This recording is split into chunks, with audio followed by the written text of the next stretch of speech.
Sisemzini mkhulu wezokuhatsha amaleho wabona kola akhanyisele thina ngaphakathi kwalomakhiwo onentezi eziningi nanzi ezithujileko. Izibhamu zishema passage phezulu kwemikhukhu yethu. There's a lot like we talk together, we're sleeping with the bed in the morning. Ikhihle isililo yaba nesipibithwana indoda ebulawele uyise nakurara namapolisa nabantu ekuthiwa bamayina ngokungemthetho eRivali eJohannesburg apha. It's a violent judgment. Do you understand? It's a violent judgment. Violates the people's rights. Kuphehuke engenabono irawurawo eWalter Sisulu University ePumalanga Kapa abafundi nabaphakamiselana isandla namapolisa.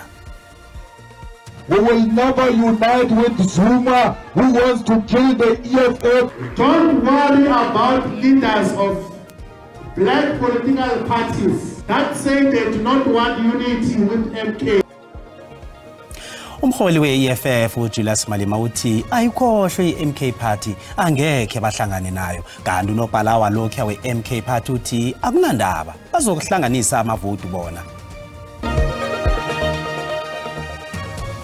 Ngiyathokoza ungithola ningilindile nokho angizi ngimkhonoze ngiphethe zika 5:30 zesindebele ku-SABC1 Lotshani Makhaya.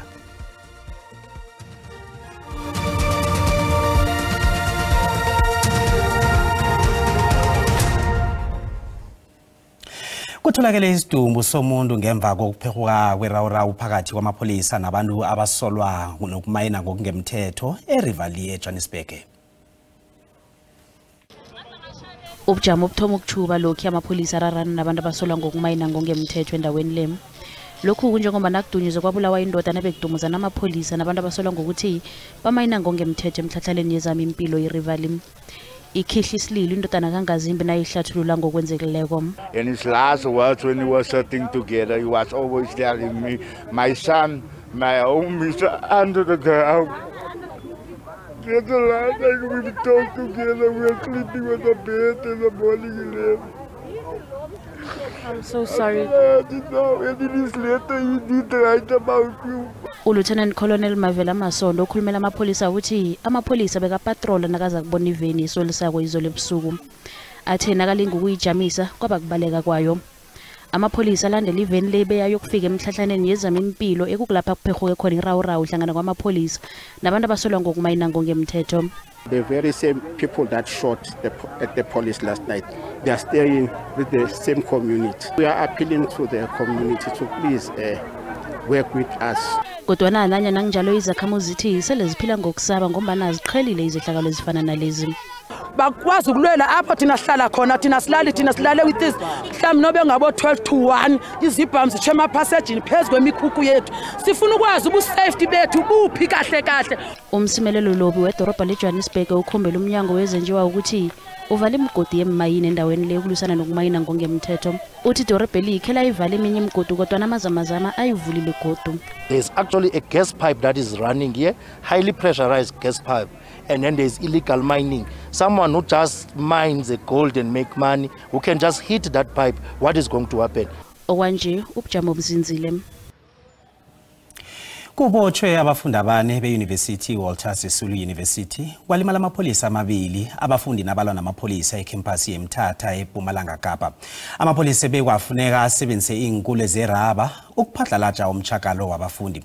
Umchakalo uza ngeva kobana ikhotho kaMagistrata weMthatha ibhelise umsebenzi weWSU oqalene namacala okubulala nokulinga ukubulala ngensolo zokudumuza abulale umfundi munye alimaze abanye ababili ngosihlabandangana.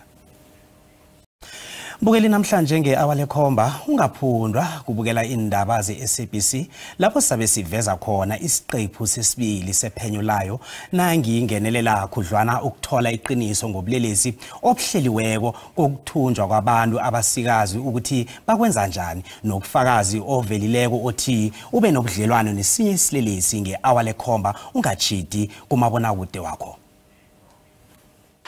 Following our explosive report yesterday, SABC News has uncovered further evidence suggesting a sinister syndicate may be behind Olarato's tragic murder. New leads have identified a possible suspect, and our investigation has expanded to reveal more victims. A brave witness has come forward, sharing her harrowing experience with the alleged syndicate after an intimate relationship. I still believe Uba, he is the one who killed Olora. I don't believe it was Makanya. I believe that the person who killed Olora is, for me, I sacrifice with my life to save other girls' lives. Tune into SABC News tonight at 7 p.m. for the next part of our investigation as we dig deeper into the truth behind the alleged syndicate's activities. Lokubamba ikunzi esiteshini samapholisa weLeboakgomo lokhu kulandela ukuthi abasolwa ekholwakala bona ngibo ababulele uOlorato Mongale babambe uma othilekwe ikunzi ngemva kokuhlangana naye ngeFacebook. Amapholisa athi ubelele sobuhleliwe kophu bubalahlangana ukudosa bomma ngokubakhupha baba sendaweni zokuletla. Kuthiwa ngemva kokumkhupha nasele ungazimba bethemba kulapho ke bamthumba khona bamthathele nezinto zakhe. Amapholisa athi ungazimba omunye uvule icala esiteshini samapholisa weLeboakgomo eLimpopo. There's an armed robbery case that has been opened where the victim was allegedly, they met the victim in Joburg and then they came down to Leboakgomo. But in this instance, it was not an incident of kidnapping. It was an incident where they robbed the lady. She was able to, can point out to two of the suspects. One of the suspects is the one that was killed in KZN, and then the other one is the one that is currently on the run. Umanala uthi abasolo aba bakhambe nomalo bangena naye ehlathini lapha bafike khona bamthathela izinto zakhe. Kuthiwa ungazimbi ubazi ngokubabona etelevision nakubikwa indaba yokubulawa kaOlorato Mongale. They wanted a place to stay, and then she was taking them to one of the guest houses in Leboakgomo. That is where on the way they deviated and took him to the veld. That is where they started robbing him. They took the cell phones and some jewelry and money from the victim, and she was able to point them out after they were shown on TV after the incident of Olerato. Izakhamuzi zisathukiwe nanje kandi zibawe amapholisa ukuthi alandelele indaba yabasolo aba. Bana ba ile dikolo rena batswadi gare na tshepo ya gore bana ba bolokegile, bana ba tsentse go bolokega ka dikolong gobane bana ba ba sepela mo mebileng. Sekolong like basically ra tshoga so gore anytime ba ka re kidnap rena as bana ba banyana. Amapholisa weLimpopo abawa izakhamuzi ukuthi zicheje ziyelele begodu zibike nanyana yini esolisako emapholiseni ukukhandela izehlakalo zokuthunjwa kwabantu. Kanti ekhasini lethu leFacebook sibawe umbono wakho mbukeli ngezehlakalo zokuthunjwa kwabomma abadoswa enkundleni zokuthintana. Nakho umbono wakho uyalandela mbukeli.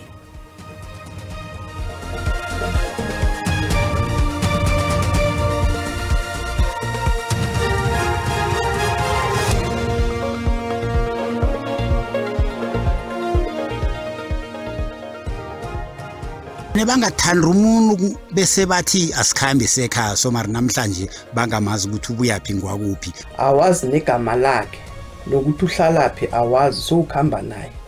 Asiliseni into enjalo sizokubulawa. Kufanele ukuthi nabantu besifazane babaxwaye nje abantu abangabazi. Yebo ke ku social media kuyadibana. Kodwa ungathandana kanjani nomuntu ongakususa kwenye province akusa kwenye province athambane niyodibana? Indaba kusomana enkundleni zokuthintana ayibereki ayikaphephi.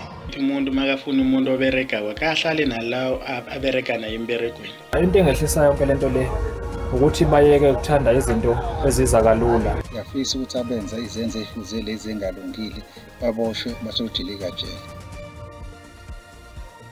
Kanombono ongeyombukeli SABC ayizukuthwesa umlando wokuziphendulela ngombono ombukeli. Umholi we-EFF uJulius Malema ufunge wabheja ukuthi ihlangano yakhe neMK Party angeze isihlangane. Kunalokho sekuzokufanele basebenzisane noFloyd Shivambu kusigobotshanise eParliament. Lokho ukulandela ukususa kwakaShivambu esikhundleni sokuba ngunobhalazo mbelelele weMK wathunyelwa eParliament. Umalema uthe i-EFF ne-MK Party angekhe zibambane njena nje ngombana batsho i-EFF ingaba sengozini ngaphasi kwezandla zikaMengameli walokho uJacob Zuma.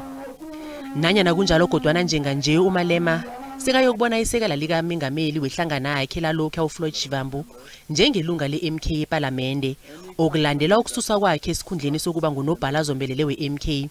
Umalema ukholele ekutheni i-MK Party nayithi inhlangano zepolitiki zabantu abanzima zihlangane ayilisusi ngaphakathi igama elinjalo ngamanye amagama seyiyatsho nje. Phambilini uMalema wabiza uZuma njengomholo ohlukanisako onganazo ingkhuluphelo zokubumbanisa abantu abanzima. Unite with Zuma, who wants to kill the EFF, will never unite with MK that exists to destroy the EFF. We are not friends to the enemies of the EFF. Whether Trump says the same thing about the two of us, we don't care. Gawe EFF nabasekeli bayo babonakale bathabile ngokususa kukaChivambu esikhundleni sokuba ngunobhala zombelele we-MK Party ngombana babona ingasuthi wabakhaphela njenge-EFF. About leaders of black political parties that say they do not want unity with MK. We are going to unite voters underneath them and leave them alone as leaders.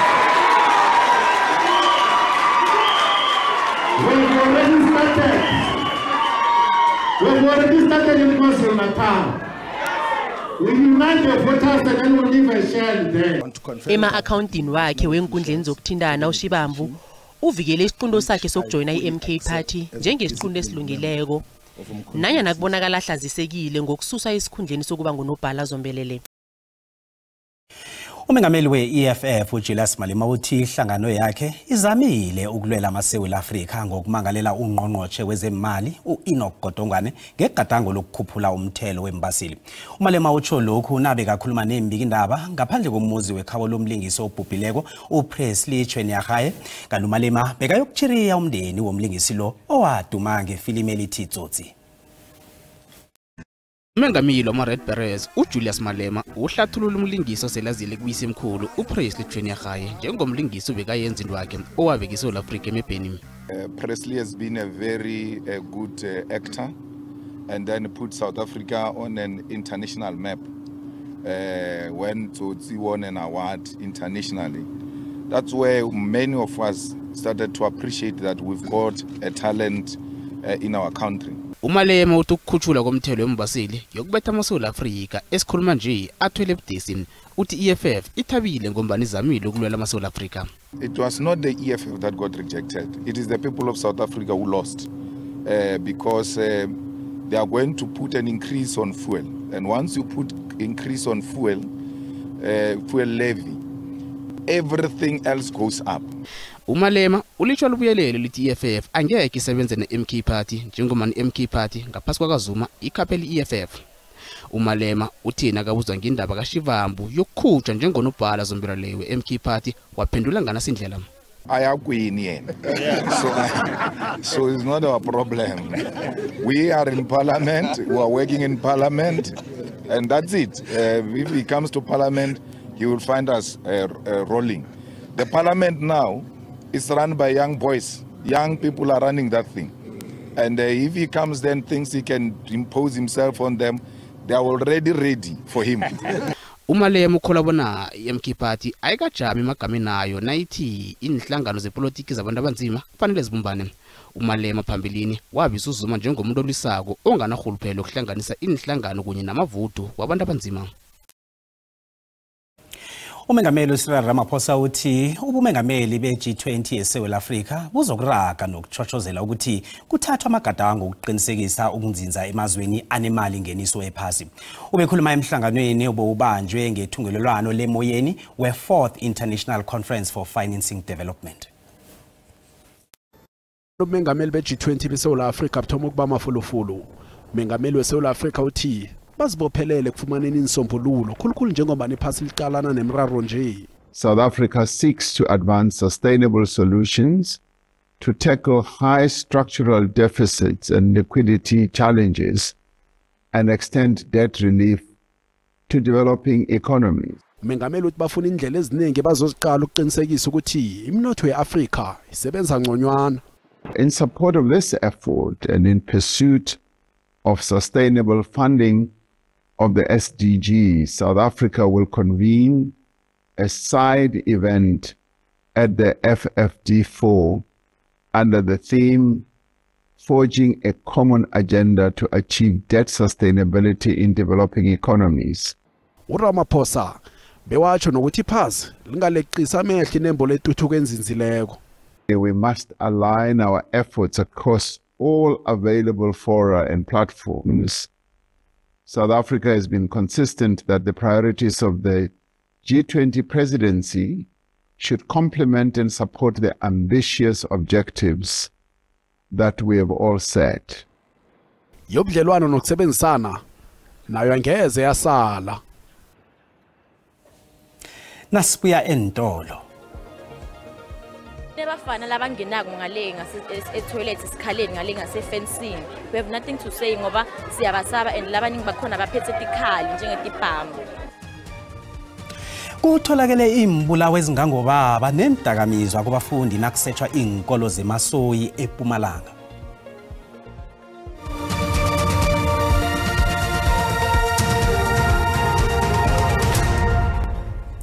Indaba saraka lapha kanti nazikuphundileko uyazithola ku YouTube, SABC Plus, TikTok, X na ku Facebook.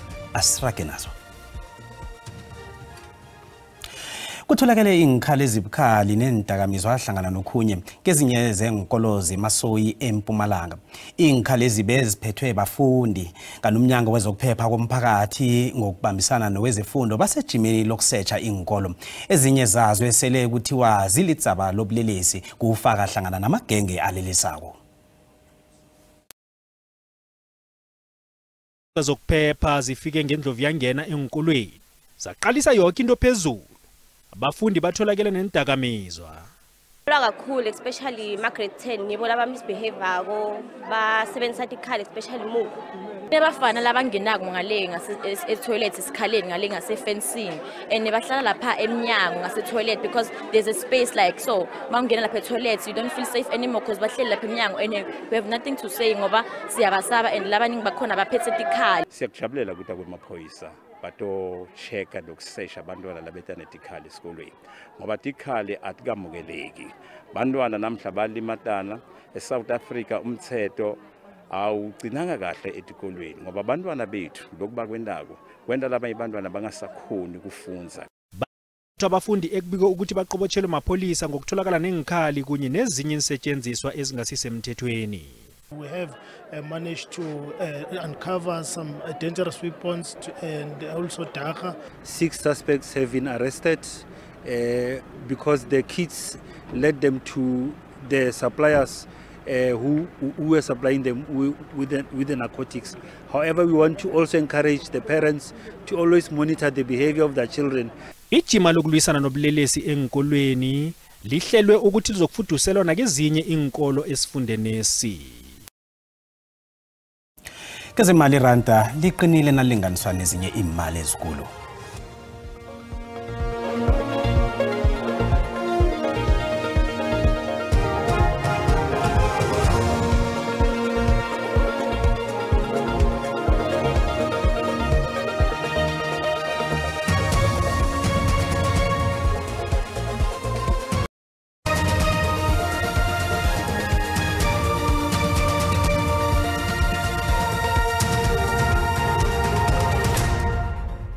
Loshani ngelesithathu endambama siqalele ukuthi bunjani ubujamo bezulu sithola lapha ke unamafu kusuka ngapha ngeCape Town arabhule njalo kusuka lapha eGqeberha kanti ke na ufika ngale ke ngeKZN kunamathuba wezulu nge30% arabhule esifundeni sangeMpumalanga ukuchinga ngale ke ngakubophulukwane kusasa nakhona ke sibona lapha amathuba athuba manengana esifundeni sangale ngeMpumalanga Kapa nangale ke endaweni ezinye ngale ngeNorthern Cape nakileza ndawo zeMpumalanga nangapha ke ngesifundeni saKwaZulu Natal ngeGwini sithole lapha ke isilemukiso esivela evela kwa South African Weather Services bathi ke ngobusuku obunelwandle elibukhali nomoya ngale endaweni zabo Durban kusasa ke umoya nawo nakya usesekhona ke egwini elingaleke ngeDurban sizokusuduka ukwazi ukubona ukuthi anjani amazinga okushisa sithome ngapha ngesifunda sangeGauteng bonakala kumakhaza kulala kuvuke kumakhaza pheze nemini yonke iBroncosspruit yona ke ithi ukupholanyana iLimpopo imakhaza nayo endaweni ezifana nabo Phulukwane kuthi ke ezinye indawo ke njengabo Liphalale sibona kupholile siyangaleke ngeMpumalanga nakhona kulala kuvuke kumakhaza pheze nemini ke yonke mbathani nifuthumele isikhukhuza singcono nge20 ngaleke ngesifundeni sangaKwaZulu Natal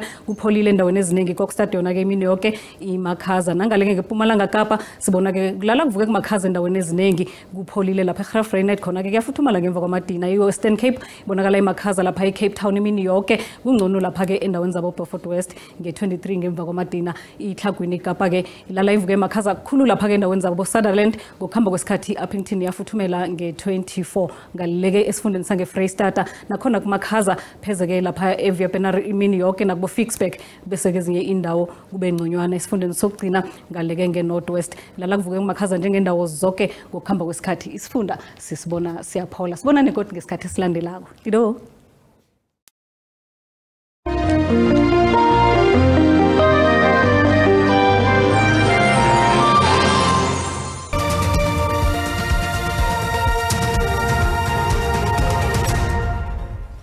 Ziphelela lapha ezibiyesini nhlanganisele zona ilanga lanamhlanje kusasa nangelesihlanu uzikhona indaba zeSwati zingaphundi zesizulu ngesimbi yekhomba namhlanje nisalele umusa